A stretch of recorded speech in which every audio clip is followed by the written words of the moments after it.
السلام علیکم۔ دیکھیے، آج ہر طرف سے آوازیں بھی آ رہی ہیں کہ اللہ سے توبہ استغفار کریں، معافی مانگیں، اللہ تعالیٰ کی رحمت روٹھ گئی ہے، خاص کر ان مسلمانوں کے اوپر۔ ان کی مساجد کے دروازے بند کر دیے گئے، بیت اللہ کے دروازے ان کے لیے بند کر دیے گئے، ہر چیز کے دروازے ان کے لیے بند کر دیے گئے۔ گھروں میں بیٹھو، اب تم اس لائق نہیں ہو، کیونکہ انہوں نے اللہ کے ساتھ وہ جرم کیا ہے جو زمین اور آسمان کے اندر سما نہیں کھا رہا ہے۔ ایسا جرم جس کو شرک کہا جاتا ہے، جس کی وجہ سے اللہ کے غصے کی وجہ سے زمین اور آسمان پھٹ جائے تو بعید نہیں۔ اور اللہ اس کو اپنے لیے گالی کہتا ہے کہ یہ گالی دیتا ہے، یہ آدم کا بچہ، یہ آدم کا بچہ یہ بندگی کے لیے پیدا کیا گیا تھا، اس نے خدائی کے دعوے کرنے شروع کر دیے اور اس نے اللہ کے علاوہ اور الہ بنائے ہیں اور معبود بنائے ہیں۔ اعلان کے ساتھ کسی کو داتا کا نام دیا، کسی کو دستگیر کا نام دیا، کسی کو مشکل کشا اور حاجت روا کا نام دیا، اور اللہ تعالیٰ نے ایک چھوٹے سے جرثیم کے ذریعے کس طرح ان کے مزاروں کے بھی تالے لگ گئے، حالانکہ انہوں نے دنیا کے اندر جنتی دروازے بنائے ہوئے تھے۔ یہ مسلمان ہیں جنہیں دیکھ کے شرمائے یہود اور ہنود۔ بتاؤ، یہ کلمہ پڑھنے والے، یہ پیری مریدی کرنے والے، یہ عرس اور میلے کرنے والے، یہ چڑھاوے چڑھانے والے، یہ چرسی، یہ سوٹے لگانے والے، یہ نعرہ حیدری لگانے والے، یہ یا رسول مدد کی پکارے لگانے والے، یہ 11ویں کی دینگیں بانٹنے والے، پوری پوری رات حلیم گھوٹنے والا یہ نوجوان، غیر اللہ کی نظر و نیاز کا اور شربت پلانے والا 10 محرم کے، اور اس کو ثواب سمجھنے والا، اللہ کے ساتھ شرک کر کے اس کو ثواب سمجھتے ہیں۔ اندازہ لگائیے، یہ لاؤڈ سپیکروں میں ان کے علماء اللہ کو گالیاں دیتے ہیں شرک کے ذریعے۔ پہلے اللہ کو گالی دیتے ہیں نور میں نور اللہ کی پکار لگا کے، جو شرک ہے، ذات کا شرک ہے، اللہ کو گالی ہے، اور پھر اس کے بعد کہتا ہے اللہ اکبر اللہ اکبر۔ تو یہ حالت ہے نمک حرام غداروں کی۔ یہ نماز پڑھاتے ہیں تو اس کے پیسے لیتے ہیں، اذان دیتے ہیں تو اس کے پیسے لیتے ہیں۔ یہ دین انہوں نے پوری طرح کاروبار کی حیثیت اختیار کر لیا۔ پوری دنیا کے اندر ان کے علماء آج اجرت کے قائل ہیں، کوئی بھی اس کو حرام نہیں سمجھتا ہے، کوئی بھی قرآن اور صحیح حدیث کی بات نہیں مانتا ہے۔ تو اللہ کے بندو، ان کے اوپر اللہ کے عذاب نہ آئیں تو کیا آئیں؟ تو بتاؤ اللہ کے بندو، یہ تو بتاؤ توبہ کس چیز سے کریں؟ بریلوی بھی کہہ رہے ہیں توبہ کرو، دیوبندی بھی کہہ رہے ہیں توبہ استغفار کرو، اہل حدیث بھی کہہ رہے ہیں توبہ استغفار کرو، سلفی بھی کہہ رہے ہیں توبہ استغفار کرو، سیاسی لیڈر بھی کہہ رہے ہیں، مذہبی لیڈر بھی کہہ رہے ہیں، استاد بھی یہی کہہ رہے ہیں، گھروں میں مائیں بھی یہی کہہ رہی ہیں توبہ استغفار کرو۔ وہ کس چیز سے توبہ کرو؟ یہ بھی تو ذکر ہونا چاہیے۔ اللہ کے بندو، شرک سے توبہ کرو، شرک سے توبہ کرو، پہلے مسلک پرستی سے توبہ کرو۔ مسلمانوں، تمہارا نام جو رکھا ہوا ہے مسلمان، اور پھر کوئی بریلوی بن گیا، کوئی دیوبندی بن گیا، اس سے توبہ کرو، بریلویت سے توبہ کرو، دیوبندیت سے توبہ کرو، اہل حدیثیت سے توبہ کرو، سلفیت سے توبہ کرو، اور جتنے بھی یہ مسلک تم نے بنائے سے توبہ کرو۔ صرف اسلام کی طرف آؤ۔ اللہ کے بندو، ان سارے مزاروں کو، ان کو گراؤنڈ کر دو۔ کوئی گنبد اس زمین کے اوپر نہیں ہونا چاہیے مسلمانوں۔ جس علاقے میں گنبد ہے، جو گنبد کا قائل ہے، وہ اللہ کے دین کا کھلا انکاری ہے۔ کوئی گنبد نہیں ہے، نہ ہرا گنبد، نہ پیلا گنبد، نہ نیلا گنبد، یہ سارے کے سارے شرک کے اڈے ہیں، اور شرک کی نشانی ہے۔ یہ بت ہیں، بت امت مسلمانوں کے یہ بت ہیں، یہ گنبد نہیں ہے، یہ بت ہیں۔ جس طرح ہندوؤں کے بت ہوتے ہیں، وہ اپنے بت کو مہاراج کہتا ہے، کھڑا کر کے اس کو پوجتا ہے۔ یہ مسلمان اپنی قبر کو لٹا کے پوجتا ہے اپنے معبود کو۔ وہ وہاں چکر لگاتا ہے اور کہتا ہے پھیرے لگائے، مہاراج کے پھیرے لگائے۔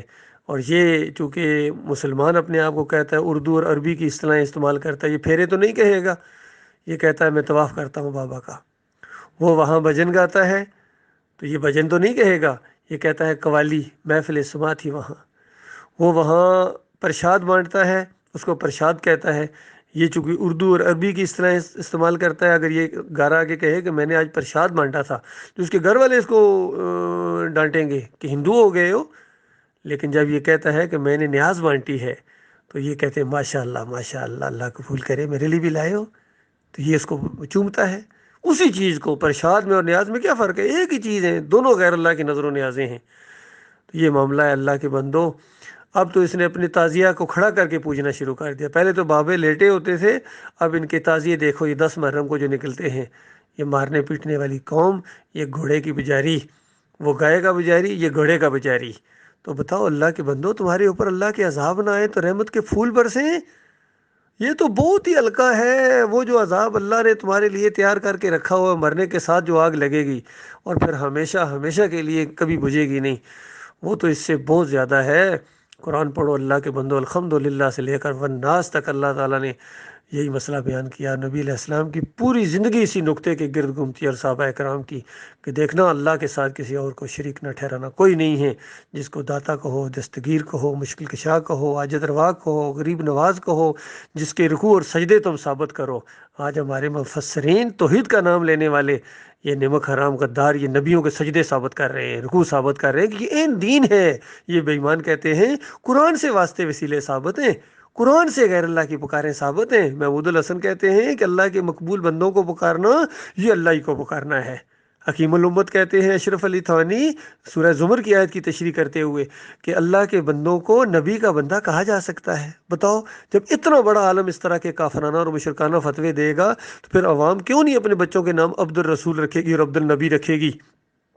تو اللہ کے بندو، تم تو مخلوق کے پجاری ہو گئے ہو، مشرک بن گئے ہو۔ یاد رکھو، تمہاری اکثریت مشرک بن گئی ہے، تب تمہارے اوپر یہ اللہ کے عذاب آ رہے ہیں جو رکتے ہوئے نہیں رکتے۔ اس لیے اس سے توبہ کرو، پورے شعوری طور پر اس سے توبہ کرو۔ اللہ کے بندو، کہہ دو اللہ اکیلا ہے، وہ اکیلا معبود ہے، اس کے ساتھ کوئی شریک نہیں ہے۔ ہمارے اعمال اللہ کے یہاں پیش ہوتے ہیں، ہمارے اعمال نبی علیہ السلام کے یہاں نہیں پیش ہوتے ہیں۔ نبی علیہ السلام معبود نہیں ہے، جس کے ہاں اعمال پیش ہوں وہ معبود ہوتا ہے۔ آج ان کا یہ بھی عقیدہ ہے، سارے مسلکوں کا یہ عقیدہ ہے کہ جو ہم اللہم صلی علی محمد پڑھتے ہیں یہ اللہ کے پاس نہیں، یہ محمد صلی اللہ علیہ وسلم کے پاس مدینے والی قبر میں جاتا ہے، اور پھر یہ کہتے ہیں مدینے والی قبر میں زندہ ہے، مدینے والی قبر میں زندہ ہے۔ بس وہاں جا کے چومتے ہیں، جالیوں کو چومتے ہیں، روتے ہیں، گڑ گڑاتے ہیں۔ اللہ کے بندو، اور کافری کیا ہے بتاؤ؟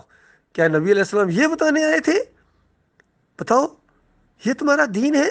مشرکانہ دین، کافرانہ دین؟ تو اللہ کے عذاب آئیں گے، آتے رہتے ہیں۔ ان کو اجتماعی طور پر ان کی آبرو ریزی ہوتی ہے، کشمیر میں کیا ہو رہا ہے، انڈیا میں کیا ہو رہا ہے، برما میں بھی کیا ہوا تھا، بوسینیا میں، فلسطین میں کیا ہو رہا ہے۔ خود عربوں کی حالت کیا بنی ہے، غلام، 10 بستہ غلام، یہود و نصارہ کی پجاری۔ تو بتاؤ، تمہارے اوپر اللہ کی رحمت کے پھول برسے ہیں، اس سے کروڑوں گنا زیادہ عذاب کے مستحق ہو اللہ کے بندو۔ ابھی تو اللہ نے بڑا ہلکا ہاتھ رکھا ہوا ہے۔ یاد رکھو، توبہ کرو، خالص توبہ کرو، خالص توبہ کرو، توبہ نصوحا، اللہ کی طرف پلٹو اللہ کے بندو، پھر کیا بندی سے توبہ کرو۔ ان مولویوں اور پیروں کے منہ پر تھوک دو اگر یہ ایمان خالص کی طرف نہیں آتے ہیں۔ یہ تمہارے اصلی دشمن ہیں اللہ کے بندو، یہ دینداری کے روپ کے اندر آئے ہیں، یہ خالص فریب کار ہیں، تمہیں اللہ کے بندگی سے ہٹا کر تمہیں نبیوں کا اور ولیوں کا بندہ انہوں نے بنا دیا۔ شیطان کا بندہ، شیطان کا بندہ جو شیطان کی بندگی کرتا ہے۔ یاد رکھیے، جو نبیوں اور ولیوں کی بندگی کرتا ہے وہ اصل میں شیطان کے کہنے کی وجہ سے کرتا ہے، لہٰذا وہ شیطان کی بندگی ہے۔ یہی چیز سورہ یاسین کے اندر اللہ تعالیٰ نے بتائی کہ اے آدم کے بچوں، کیا میں نے منع نہیں کیا تھا کہ شیطان کی بندگی نہ کرنا، اور یہ کہ صرف میری بندگی کرنا؟ اور اس شیطان نے ایک گروہ عظیم کو گمراہ کر دیا، اور دماغ نہیں کام کرتا تھا، دماغ نہیں کام کرتا تھا۔ اس طرح اللہ تعالیٰ کہے گا، پھر کہا جائے گا چکھو اب اس جہنم کے مزے، اس کے اندر ڈبکیاں تمہیں دی جاتی رہیں گی ہمیشہ ہمیشہ شیطان کے ساتھ، جہاں خون اور پیپ کی وادیاں ہیں، اور جہاں ہمیشہ ہمیشہ تمہیں رکھا جائے گا، تھوڑے مارے جائیں گے 70 گز لمبی لوہے کی زنجیروں کے اندر جکڑا جائے گا، لوہے کے توق گلے میں پڑے ہوں گے، جو فرشتے گھسیٹیں گے کبھی ادھر اور کبھی ادھر، اور 7 کچوکے لگائے جائیں گے۔ چکھ مزہ، تو بڑا عزت دار آدمی تھا، اب کیوں نہیں وہ تمہارے مشکل کشا داتا دستگیر تمہیں کام آتے جن کو تم دنیا میں پکارا کرتے تھے؟ اس وقت انسان کو ہوش آئے گی، لیکن وہ وقت واپسی کا نہیں ہوگا۔ یہ مسئلہ ہے اللہ کے بندو، یہ کرونا وائرس اور یہ ساری چیزیں، اس طرح کی جو چیزیں ہیں، یہ اللہ کی طرف رجوع کرنے کے لیے ہوتی ہیں۔ اگر اب بھی انسان اللہ کی طرف رجوع نہیں کرے گا تو گویا پھر یہ اس بڑے عذاب کے لیے تیار ہو جائے جو اللہ تعالیٰ نے اپنے کافروں اور مشرک لوگوں کے لیے تیار کر کے رکھا ہوا ہے۔ اللہ تعالیٰ اس انجام سے بچائے اور غور و فکر کی توفیق عطا فرمائے اللہ تعالیٰ۔